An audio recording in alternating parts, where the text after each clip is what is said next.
कहीं से हो खल जाना हमरा से सीखना बर्बाद कहीं से हो खल जाना हमरा से सीखना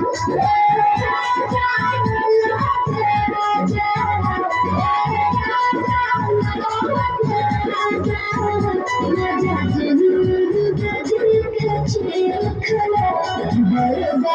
कहीं से हो खल जाना हमरा से सीखना बर्बाद कहीं से हो खल जाना हमरा से सीखना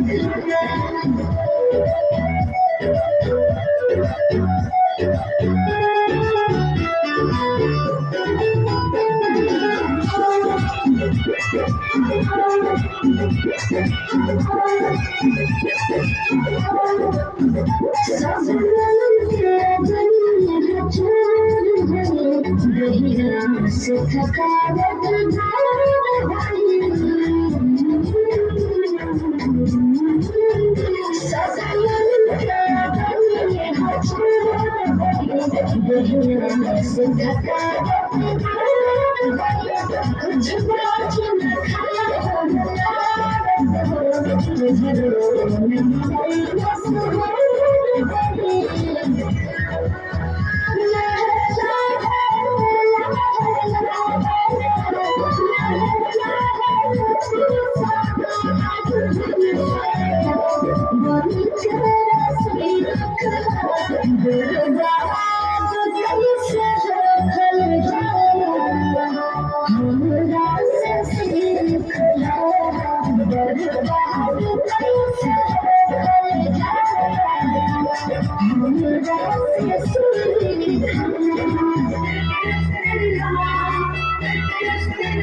Hello.